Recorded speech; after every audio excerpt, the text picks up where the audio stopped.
봄이 오는 길목, 경기도 외곽의 작은 마을에 새벽이 내려앉았다. 아직 해가 뜨지 않은 이른 시각, 논두렁 너머 희뿌연 안개가 들판을 덮고 있었다. 마을 끝자락에 자리한 낡은 기와집 한 채. 그 집 안방의 공기는 오래된 약 냄새와 장내향이 뒤섞여 묵직하게 가라앉아 있었다. 창호지 문틈 사이로 스며드는 새벽빛이 방 안을 은은하게 물들이고 있었고, 방 한편에 놓인 작은 등잔대 위 촛불이 바람 한 점 없는 공간 속에서도 미세하게 흔들렸다.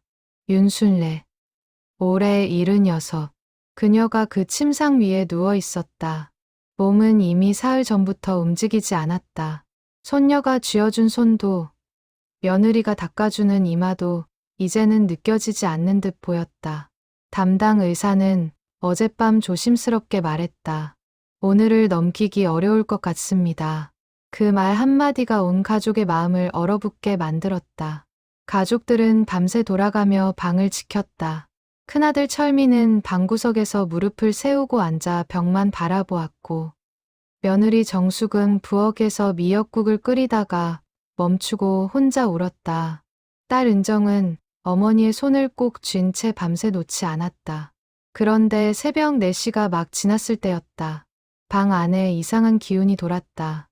촛불이 갑자기 크게 타오르더니 이내 잠잠해졌다. 그 순간 침상 위 순례의 손가락이 아주 천천히, 그러나 분명하게 움직였다. 은정이 소스라치게 놀라 몸을 일으켰다. 어머니? 순례의 눈꺼풀이 천천히 열렸다. 흐리게 풀려있던 눈동자가 점점 초점을 찾아갔다. 그 눈이 천장을 바라보다가 창문을 향했다가 마침내 딸의 얼굴 위에 멈추었다. 은정아. 목소리였다. 분명 목소리였다. 가늘고 건조했지만 분명 어머니의 목소리였다. 은정은 그 자리에서 주저앉았다. 다리에 힘이 풀렸다. 눈물이 먼저 흘렀고 소리는 나중에 따라왔다. 어머니, 어머니. 소리를 듣고 철민이 달려왔다. 정숙도 손녀 아연도 잠에서 덜 깬 얼굴로 방으로 뛰어들었다. 순례는 그 얼굴들을 하나하나 바라보았다.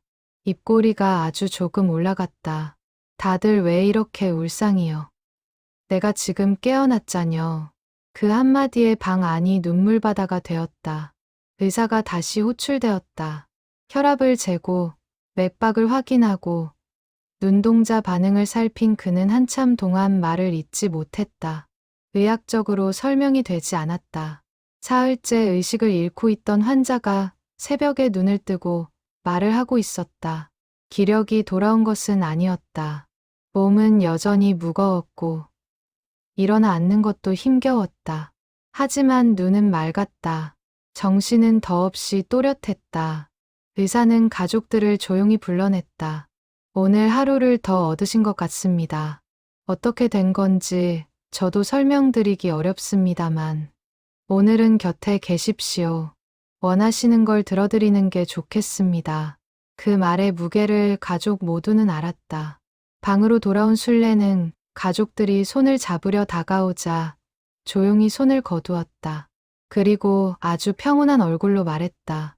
나 오늘 하루 할 일이 있어. 가족들이 서로 눈을 마주쳤다. 무언가 이상했다. 그 목소리에는 단순한 유언의 무게가 아니라 오랫동안 준비해온 사람의 단단한 결심이 담겨 있었다. 은정아, 안방 벽장 맨 아래 칸에 작은 나무 상자 있지? 네, 어머니.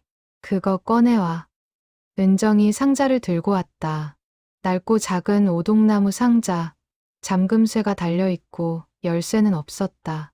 순례는 그것을 받아 무릎 위에 올려놓고 잠시 눈을 감았다.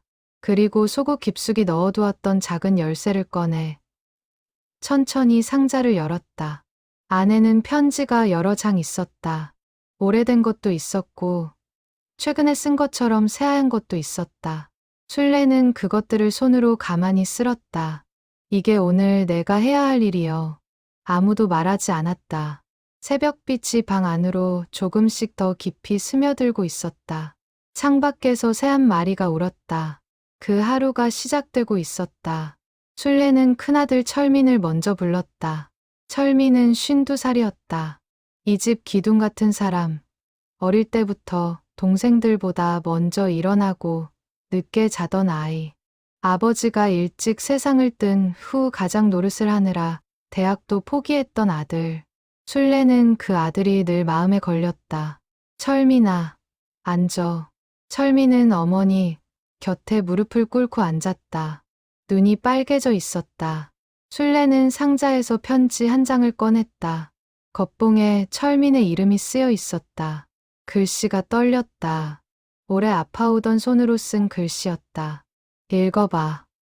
철민은 편지를 받아들었다. 손이 살짝 떨렸다. 편지를 펼쳤다. 첫 줄부터 눈물이 고였다. 어머니의 편지에는 이런 내용이 담겨 있었다. 철민이 22살이던 해 대학을 포기하고 공장에 나갔을 때의 일이었다. 술래는 그때 몰래 마을 이장을 찾아갔다. 아들을 야간 대학에 보낼 수 있는 장학금 자리가 있다는 이야기를 들었기 때문이었다. 이장은 서류를 만들어 주었고 술래는 아들 몰래 접수까지 마쳤다. 그런데 그 며칠 후 철민이 먼저 말했다. 어머니, 저 이제 공부 같은 거 관심 없어요. 빨리 돈 벌어서 은정이 대학 보내고 싶어요. 술래는 그 말을 듣고 모든 걸 접었다. 아들이 스스로 선택한 길이라고, 그 길을 존중해야 한다고 생각했다. 하지만 마음속으로는 평생 그 선택을 아파했다. 아들이 대학을 포기한 게 어머니 때문이라는 죄책감, 가난 때문에 꿈을 접게 만들었다는 미안함, 그것이 수십 년 동안 술래의 가슴을 짓눌렀다. 편지의 마지막 줄에 이렇게 쓰여 있었다. 철민아, 네가 포기한 게 아니여. 네가 선택한 거여. 그 선택이 우리 가족을 살렸어. 어미는 그게 자랑스러워서, 고마워서 한 번도 제대로 말을 못했어. 미안하다, 아들아. 그리고 고맙다. 철민은 편지를 다 읽지 못했다. 중간쯤에서 손으로 눈을 가리고 어깨를 들썩였다. 52살 사내가 어머니 앞에서 어린아이처럼 울었다. 술래는 아들의 등에 손을 얹었다. 손에 힘은 없었지만 그 손의 무게가 철민에게는 아주 크게 느껴졌다. 울지 마. 어미가 보고 싶었던 건 그 울음이 아니여. 어머니, 네가 그렇게 살아줘서 동생들이 밥을 먹었어. 내가 병원도 다닐 수 있었고 그게 다 네 덕분이여. 철민은 한참 동안 말을 하지 못했다. 어머니의 손이 자신의 등을 천천히 쓸어내리는 것을 느끼면서 그는 수십 년 동안 가슴 속에 쌓아두었던 무언가가 서서히 녹아내리는 것을 느꼈다. 그런데 편지에는 한 가지가 더 쓰여 있었다. 철민이 몰랐던 사실. 아버지가 세상을 뜨기 전 술래에게 남긴 비밀이 하나 있었다. 아버지는 젊은 시절 사업에 실패하면서 한 사람에게 큰 빚을 졌다. 그 빚을 갚지 못한 채 세상을 떠났는데 그 빚의 일부를 조용히 갚아준 사람이 있었다. 동네 어귀에 살던 홀어머니, 강씨 할머니였다. 강씨 할머니는 아무에게도 말하지 않았다. 술래에게만 조용히 이야기했다. 자식들이 어른이 되거든 그때 알려줘요. 갚으려고 하면 말리고 그냥 알기만 해줘요. 강씨 할머니는 이미 수년 전에 세상을 떠났다. 하지만 그 아들은 아직 이 마을에 살고 있었다. 철민이 잘 아는 사람이었다. 철민은 그 부분을 읽으며 천천히 고개를 들었다. 눈이 달라져 있었다. 더 이상 흐리지 않았다. 어머니, 제가 어떻게 해야 할까요? 술래는 잠시 창밖을 바라보았다. 그 집에 가. 그냥 인사만 해도 돼. 그거면 충분해. 철민은 고개를 끄덕였다. 천천히, 그러나 단단하게. 술래는 아들이 방을 나서는 뒷모습을 오래 바라보았다. 그 어깨가 예전보다 조금 더 가볍게 보였다. 방 안이 다시 조용해졌다. 술래는 잠깐 눈을 감았다. 피로가 밀려오는 것을 느꼈지만 아직 할 일이 남아 있었다. 그것을 느끼는 것만으로도 다시 눈이 떠졌다. 정수가, 며느리 정숙이 들어왔다. 46살, 결혼한 지 22년 됐다. 처음 이 집에 들어오던 날, 그녀는 아무것도 몰랐다. 시어머니가 어떤 분인지, 이 집이 어떤 집인지, 그냥 좋은 사람이라는 말만 믿고 따라온 결혼이었다. 정숙은 방 안으로 들어오며 어딘가 긴장한 기색이 역력했다. 시어머니와 단둘이 마주하는 일이 많지 않았다. 늘 사이가 좋았다고는 했지만 어딘가 거리가 있었다. 서로 말하지 않은 것들이 있었다. 술래가 편지를 내밀었다. 정숙은 두 손으로 받았다. 봉투 겉에 자신의 이름이 쓰인 것을 보고 눈을 한번 깜빡였다. 편지를 열었다. 술래의 편지에는 결혼 2년 차 되던 해의 이야기가 담겨 있었다. 그때 정숙은 유산을 했다. 아무에게도 알리지 않고 혼자 병원을 다녀왔다. 철민도 몰랐다. 시어머니도 모를 것이라고 생각했다. 그런데 술래는 알고 있었다. 정숙이 홀로 버스를 타고 병원에서 돌아오던 날, 마을 입구에서 마주쳤다. 정숙은 괜찮은 척 인사를 했다. 술래도 그냥 넘어갔다. 하지만 그날 밤, 술래는 마당 가운데 서서 모래 하늘을 바라보았다. 며느리에게 다가가지 못했다. 뭐라고 해야 할지 몰랐다. 위로의 말이 오히려 상처가 될까봐, 괜찮다는 말이 더 아프게 들릴까봐, 그렇게 주저하다가 그냥 모른 척을 했다. 그게 시간이 지나면서 더 미안해졌다. 말 한마디 건네지 못한 그 밤이 수십 번 생각났다. 편지에는 이렇게 쓰여 있었다. 정수가, 그날 밤 내가 못 본 척한 게 아니여. 어떻게 해야 할지를 몰랐어. 이 못난 시어미가, 그 애기가 하늘에 가서 별이 됐을 거여. 네가 힘들었을 텐데 그때 손 한 번 못 잡아줘서 미안해. 정숙은 편지를 읽다가 손을 떨었다. 그 사실을 시어머니가 알고 있었다는 것. 그리고 그것이 평생 마음에 걸려 있었다는 것. 눈물이 편지 위로 떨어졌다. 어머니, 울지 마. 나 이제 눈물 보기 싫어졌어. 술래가 담담하게 말했다. 하지만 그 담담함 뒤에 얼마나 깊은 마음이 있는지 정숙은 느꼈다. 저는요, 어머니. 정숙이 입을 열었다. 목소리가 떨렸다. 저도 드릴 말씀이 있어요. 술래가 눈을 들었다. 사실 처음 몇 년 동안은 어머니가 무섭기도 했어요. 뭘 하면 뭔가 마음에 안 드실 것 같고 눈치를 많이 봤어요. 정숙은 잠시 멈췄다가 말을 이었다. 그런데 언제부터인지 어머니 손 씻겨드리면서 알았어요. 이 손이 얼마나 많은 것들을 해왔는지. 그때부터 무섭지 않았어요. 술래는 아무 말도 하지 않았다. 대신 한쪽 손을 천천히 들어 정숙의 손 위에 얹었다. 두 여자는 한동안 그렇게 앉아 있었다. 말이 없어도 충분했다. 수십 년 동안 쌓인 서먹함이 그 짧은 시간 안에 조용히 녹아내렸다. 정숙이 방을 나갈 때 문 앞에서 한번 뒤를 돌아보았다. 술래는 창밖을 바라보고 있었다. 그 옆모습이 아침 빛을 받아 따뜻하게 빛났다. 정숙은 그 모습을 마음속에 새겼다. 오래, 아주 오래 기억하고 싶었다. 해가 조금씩 높아지고 있었다. 아침 7시가 지나자 집 안이 바빠지기 시작했다. 이웃들이 소식을 듣고 찾아왔다 돌아갔고 가족들은 번갈아가며 방을 드나들었다. 그 와중에 은정만은 방 밖으로 나가지 않았다. 은정은 5살 차이 나는 남동생이 태어나면서부터 늘 그늘에 있었다. 큰오빠는 가장이었고 막내 남동생은 귀한 막둥이였다. 은정은 그 사이에서 항상 알아서 하는 아이였다. 밥도 알아서 먹고 숙제도 알아서 하고 울고 싶을 때도 알아서 참았다. 어머니가 불렀다. 은정아, 이리 와 앉아. 은정은 어머니 곁에 앉았다. 상자 안에 편지들 중 하나가 건네졌다. 가장 두꺼운 봉투였다. 은정이 편지를 열었다. 첫 장은 술래가 쓴 것이 아니었다. 낯선 필체, 오래된 잉크, 그러나 어딘가 익숙한 기운. 이게 아버지 글씨예요? 순례가 고개를 끄덕였다. 네 아버지가 세상 뜨기 한 달 전에 써놓은 거요.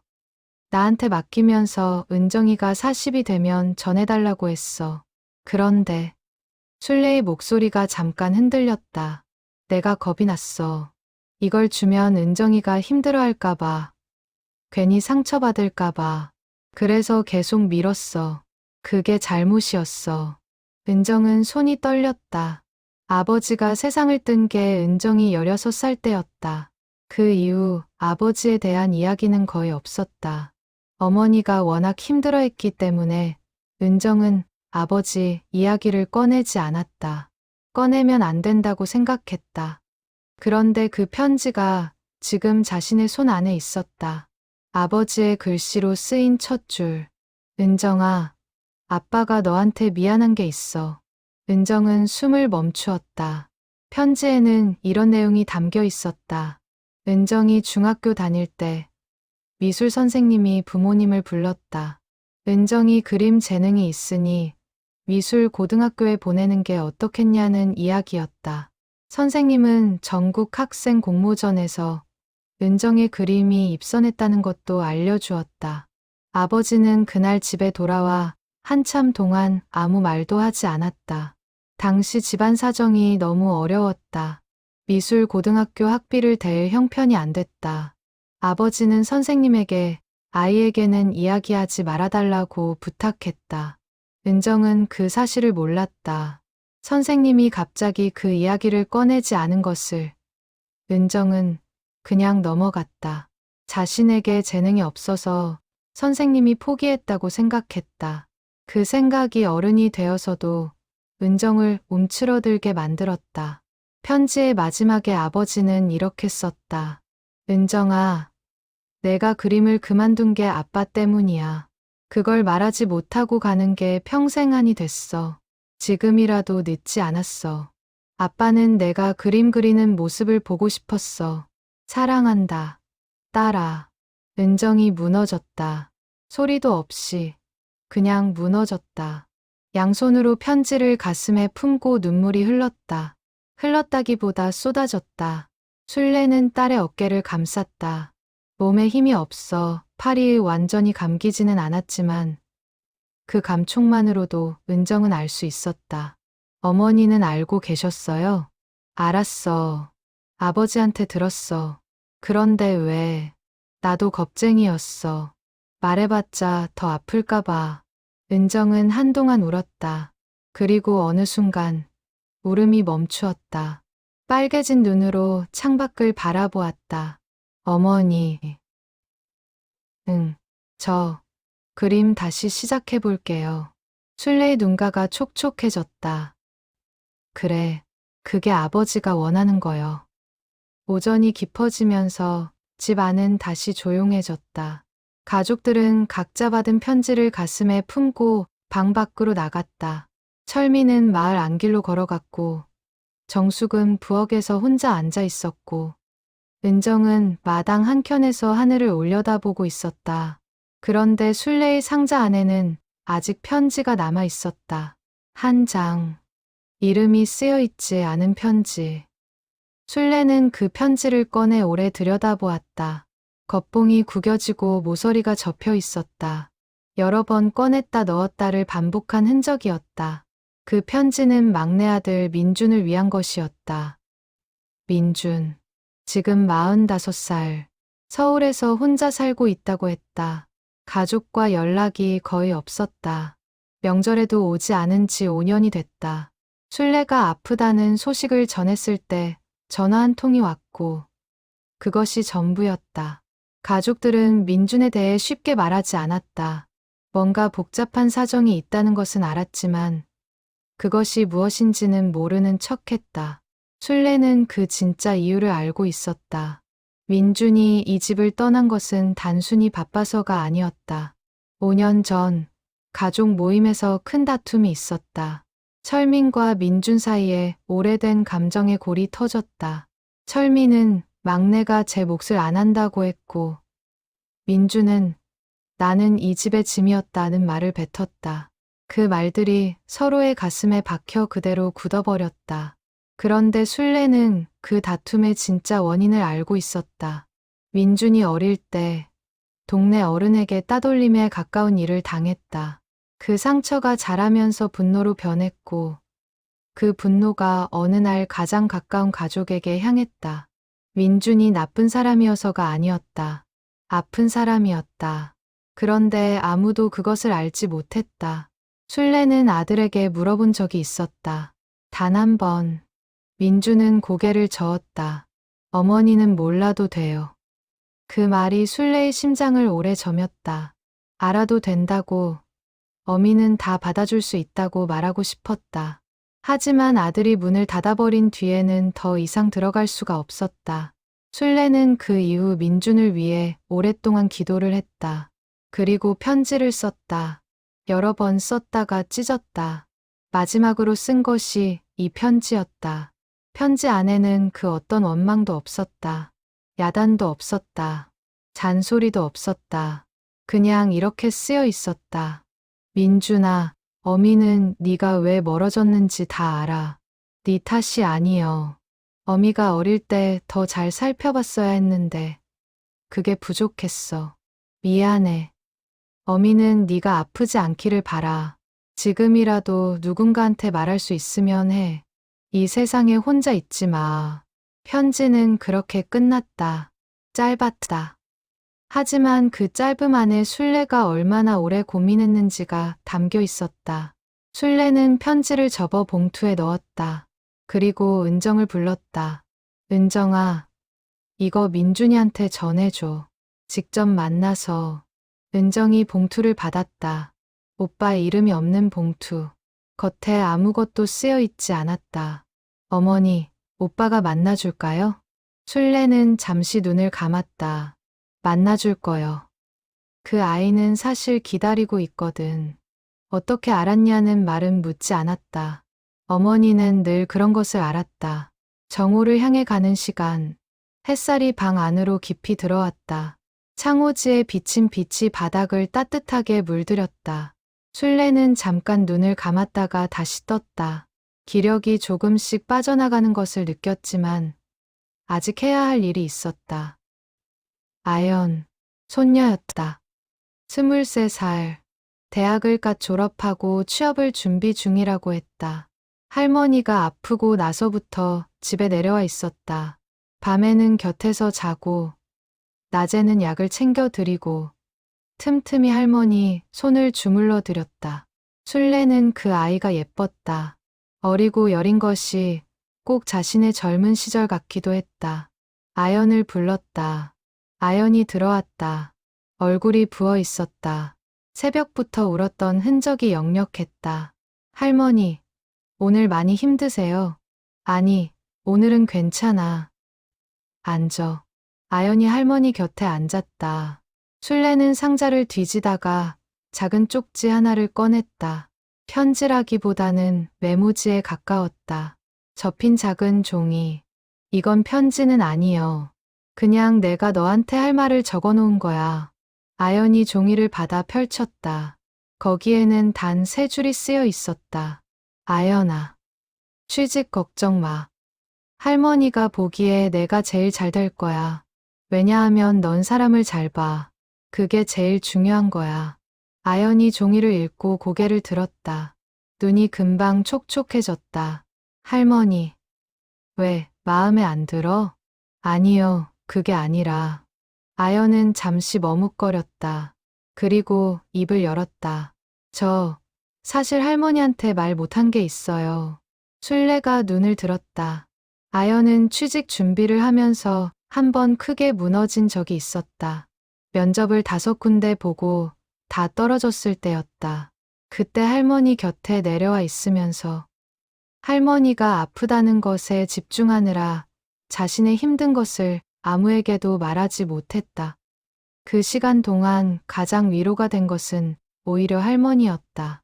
할머니가 잠드는 걸 옆에서 지켜보면서 숨소리를 들으면서 아연은 이상하게 마음이 가라앉는 것을 느꼈다. 아무 말도 없이 그냥 거기 있는 것만으로 할머니가 계셔서 버텼어요. 술래는 조용히 웃었다. 얼굴에 주름이 접혔다. 그 주름이 아름다웠다. 그래, 그거면 됐어. 어른이라는 게 뭔지 알아. 아연아? 그냥 버텨주는 거요. 옆에 있어주는 거. 그게 다야. 아연은 고개를 끄덕였다. 눈물이 흘렀지만 이번엔 슬픔이 아니었다. 뭔가 따뜻하고 단단한 것이 안으로 들어오는 것 같았다. 할머니, 오래 사셔야 해요. 술래는 아무 말도 하지 않았다. 대신 아연의 손을 두 손으로 감쌌다. 찬 손이었지만 그 안에 온기가 있었다. 아연은 그 손을 잡고 한동안 움직이지 않았다. 그 정오의 햇살이 두 사람 위로 고르게 내렸다. 오후가 시작되었다. 가족들이 돌아가며 방을 드나들면서 집 안은 다시 조용한 흐름을 되찾았다. 술래는 잠깐 눈을 붙였다가 창밖에서 인기척을 느끼고 다시 눈을 떴다. 낯선 사람이 마당 어귀에 서 있었다. 예순쯤 되어 보이는 여자. 철민도 은정도 아는 얼굴이 아니었다. 한참 망설이다가 은정이 나가 말을 걸었다. 어떻게 오셨어요? 여자는 조심스럽게 물었다. 윤술래 어머니. 만나 뵐 수 있을까요? 술래는 방 안에서 그 말을 듣고 조용히 말했다. 들어오라고 해. 여자가 들어왔다. 술래를 보더니 눈물을 글썽였다. 알아. 네가 누구인지. 술래가 먼저 말했다. 여자가 놀란 표정을 지었다. 그 여자는 이웃마을 출신이었다. 이름은 복순. 30년 전 이 마을에 잠깐 살았다. 당시 남편과 다투고 아이를 데리고 도망치듯 이 마을에 들어왔을 때 먹을 것이 없어 굶었다. 아이가 배고파 울자 어디서도 도움을 구하지 못하다가 술래의 집 앞까지 오게 됐다. 술래는 그때 사정을 묻지 않고 밥을 차려주었다. 그것도 한 번이 아니었다. 여자가 다른 마을로 떠나기까지 열흘 동안 밥을 날라주었다. 반찬도 가져다 주었다. 여자는 그 은혜를 갚고 싶었는데 어떻게 해야 할지 몰랐다. 30년이 지나 술래가 아프다는 소문을 듣고 뭔가 해야겠다고 생각했다. 그런데 막상 오니까 손이 비어 있었다. 그냥 왔어요. 얼굴이라도 봐야 할 것 같아서. 술래는 잠시 그 얼굴을 바라보았다. 잘 됐어? 네. 그때 아이 잘 컸어? 여자의 눈가가 붉어졌다. 네. 지금 선생님이에요. 술래가 조용히 고개를 끄덕였다. 그게 내 은혜 갚은 거요. 됐어. 여자는 한동안 아무 말도 하지 못했다. 그리고 술래 앞에서 깊이 허리를 숙였다. 아무것도 하지 못하는 데 대한 미안함이었을 수도 있고 그 많은 세월 동안 품고 있었던 감사의 무게였을 수도 있었다. 술래는 그냥 있었다. 거창한 말도 위로도 하지 않았다. 가봐. 멀리서 왔을 텐데. 여자가 일어나 방을 나갔다. 은정이 따라 나가 대문까지 배웅했다. 마당에서 은정이 돌아보니 방 안에서 술래가 창밖을 바라보고 있었다. 그 눈이 먼 데를 향하고 있었다. 아무것도 말하지 않았지만 그 눈빛 안에 수십 년의 시간이 담겨 있었다. 베풀었던 일들, 기억하지 못하는 일들, 잊힌 줄 알았던 것들이 돌아오는 오후였다. 오후 3시가 지났다. 집 안은 다시 조용해졌다. 손님들이 빠져나갔고 가족들은 각자의 자리로 돌아가 있었다. 철민은 마을에서 돌아와 마당에서 장작을 쪼개고 있었다. 정숙은 저녁 준비를 시작했다. 은정은 마당 한켠에 앉아 아버지의 편지를 다시 읽었다. 술래는 방 안에 혼자 있었다. 상자는 이제 비어 있었다. 편지들이 모두 나간 자리. 상자 안은 텅 비었지만 어딘가 따뜻해 보였다. 술래는 그 상자를 무릎 위에 올려놓고 조용히 쓰다듬었다. 이 상자는 남편이 만들어준 것이었다. 결혼하고 나서 얼마 지나지 않아 남편이 목공일을 배우며 만든 첫 작품이었다. 이음새가 완벽하지 않았고 모서리도 고르지 않았다. 그래서 더 좋았다. 술래는 은정을 불렀다. 은정아, 이 상자. 네, 나중에 아연이 줘. 은정이 눈을 들었다. 손녀한테요? 응, 그 애가 나중에 결혼하면 자기 비밀 담아두라고. 어미가 아이한테, 할미가 손녀한테 그렇게 가는 거요. 은정은 상자를 받아들었다. 낡은 오동나무의 감촉이 손바닥에 느껴졌다. 알겠어요. 어머니. 술래는 고개를 끄덕이고 다시 눈을 감았다. 피로가 몰려왔다. 그런데 이상하게도 지금 이 피로는 무거운 것이 아니었다. 오랫동안 달려온 사람이 드디어 쉬어도 된다는 신호 같았다. 조금 있다가 다시 눈을 떴다. 은정아, 창문 좀 열어줘. 은정이 창문을 열었다. 봄바람이 들어왔다. 아직 쌀쌀했지만 그 안에 따뜻한 것이 섞여 있었다. 마당의 매화나무에서 꽃이 피어 있었다. 하얀 꽃잎이 바람에 살짝 흔들렸다.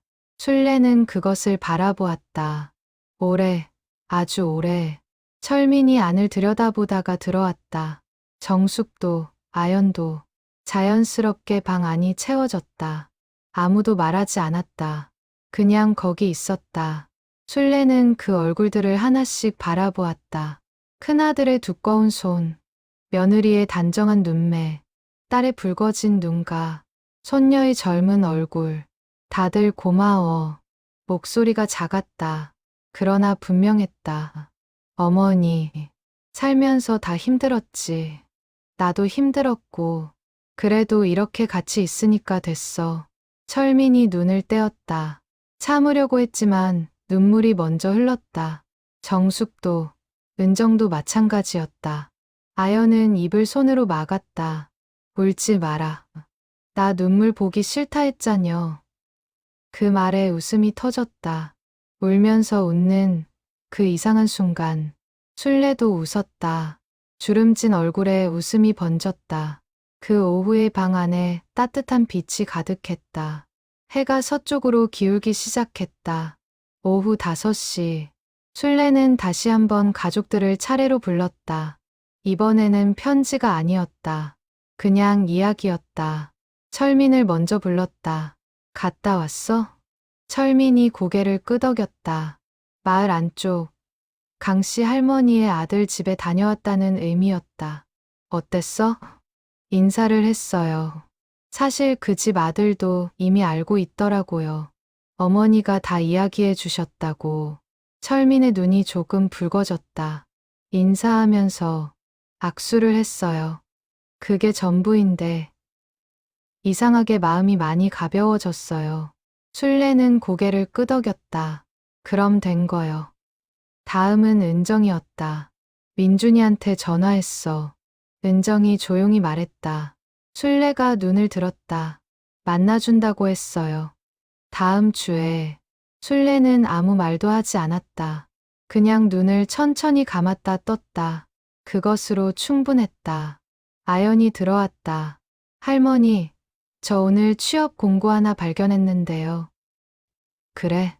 지역복지관에서 어르신들 취미활동 담당하는 사람 뽑는다고요. 저 해볼까 생각하고 있어요. 술래가 아연의 얼굴을 바라보았다. 그 얼굴에 무언가 달라진 것이 있었다. 조금 더 단단해진 것. 아까 오전보다 눈빛이 맑았다. 해봐. 잘할 거요. 아연이 웃었다. 그 웃음이 방 안을 밝혔다. 정숙이 저녁상을 들고 왔다. 미역국과 흰 쌀밥, 나물 몇 가지. 드실 수 있으세요? 술래는 천천히 몸을 일으키려 했다. 정숙이 등 뒤를 받쳐주었다. 조금 앉아서 숟가락을 들었다. 한 모금 국을 떴다. 맛있네. 정숙이 손으로 입을 가렸다. 드실 수 있어서 다행이에요. 술래는 조금 먹다가 내려놓았다. 더 먹을 수가 없었다. 하지만 그 조금이 오늘을 다 채운 것 같았다. 가족이 모두 방 안에 모였다. 누가 부른 것도 아닌데 자연스럽게 다들 거기에 있었다. 철미는 어머니 발치에 앉았고 정숙은 곁에 앉았고 은정은 손을 잡았고 아연은 등을 기댔다. 창밖으로 저녁놀이 물들기 시작했다. 주황빛 하늘이 방 안으로 스며들었다. 술래는 그 빛을 바라보았다. 봄이 오는구만. 아무도 대답하지 않았다. 그냥 그 말이 방 안을 가득 채우게 두었다. 봄이 오고 있었다. 술래의 그 하루가 가장 따뜻하게 저물고 있었다. 밤이 왔다. 집 안에 불을 켰다. 촛불은 아니었다. 작은 등이 방 안을 부드럽게 밝혔다. 술래는 베개를 높이 받치고 누워 창밖을 바라보았다. 하늘에 별이 하나씩 나오고 있었다. 가족들은 방 안팎에 나뉘어 있었다. 누군가 들어오고 누군가 나갔다. 그 흐름이 자연스러웠다. 아무도 어색하지 않았다. 밤 10시쯤 됐을 때였다. 술래가 은정의 손을 꼭 쥐었다. 은정아. 네, 어머니. 오늘 하루 좋았어. 은정이 말을 잇지 못했다. 아침에 눈을 떴을 때 아직 할 일이 남아 있다는 걸 알았어. 그래서 다행이었어. 어머니, 다 됐어. 이제 마음이 가볍다. 술래의 목소리가 점점 작아졌다. 철민이 들어왔다. 정숙이 뒤를 따랐다. 아연도 방 안으로 들어와 구석에 조용히 앉았다. 술래는 천장을 바라보았다. 눈이 조용했다. 흔들리지 않았다. 너희들 싸우지 마. 그게 어미가 하나 부탁하고 싶은 거요. 아무도 대답하지 않았다. 대신 고개를 끄덕였다. 철민이, 은정이, 정숙이, 아연이. 술래의 눈이 다시 창밖을 향했다. 별이 더 많아졌다. 저기, 별 중에서 제일 밝은 거 봐. 아연이 창가로 다가갔다. 어디요? 할머니? 저 동쪽 끝. 혼자 떠 있는 거. 아연이 고개를 들었다. 맑은 하늘에 유난히 밝게 빛나는 별이 하나 있었다. 보여요. 그게 아버지요. 네 할아버지. 아연이 돌아보았다. 술래는 여전히 창밖을 바라보고 있었다. 눈가에 눈물이 고여 있었다. 흘러내리지는 않았다. 그냥 고여 있었다. 방 안은 조용했다. 시계 소리만 들렸다. 그리고 가끔 바람 소리. 술래는 눈을 감았다. 숨이 천천히 느려지기 시작했다. 그것을 알면서도 가족들은 아무도 말하지 않았다. 소리를 내지 않았다. 그냥 곁에 있었다. 손을 잡았다. 발을 덮어드렸다. 등을 쓸었다. 술래의 입꼬리가 아주 조금 올라갔다. 마지막 미소였다. 그리고 그 하루가 끝났다. 밖에서는 바람이 한번 크게 불었다. 마당의 매화나무에서 꽃이 피 몇 장 떨어졌다. 달빛 아래에서 하얗게 빛나며 내려앉았다. 그것이 전부였다. 집 안에서 작은 소리가 들렸다. 누군가 우는 소리. 그러나 그 울음은 오래가지 않았다. 잠시 후 다시 조용해졌다. 아연이 창가에 서서 하늘을 올려다보았다. 동쪽 끝에 그 별이 아직 거기 있었다. 그 옆에 새로운 별이 하나 나타났다. 아연은 그것을 보았다. 오래, 아주 오래 바라보았다. 그리고 조용히 말했다. 할머니, 잘 가세요. 바람이 다시 불었다. 매화꽃이 날렸다. 달이 구름 사이로 들어갔다가 다시 나왔다. 그 봄밤은 아름다웠다. 슬프지만 아름다웠다. 그리고 그 집에 남겨진 가족들은 이 하루를 평생 기억할 것이었다. 편지들이 각자의 가슴 속에 살아있을 것이었다. 상자는 아연의 손에 남겨져 다음 세대로 이어질 것이었다. 어미가 마지막으로 받은 하루. 그 하루는 사라지지 않았다. 그것은 가족의 이야기 안에 남아 오래오래 살아갈 것이었다. 봄이 왔다. 윤술래의 마지막 하루가 지나간 그 자리에 꽃이 피었다.